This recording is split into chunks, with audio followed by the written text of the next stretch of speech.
రాష్ట్ర ముఖ్యమంత్రి జగన్మోహన్ రెడ్డి గారు మన కుప్పం ప్రాంతానికి అందరినీవా కాలువ నీళ్లు వదులుతామని హెలికాప్టర్లో వచ్చారండి.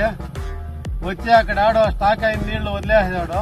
నిన్న 11:30కి అట్లా వదిలింటాడు అనుకుంటా. రాత్రి 10:30కి తీరా నిలిచిపోయింది.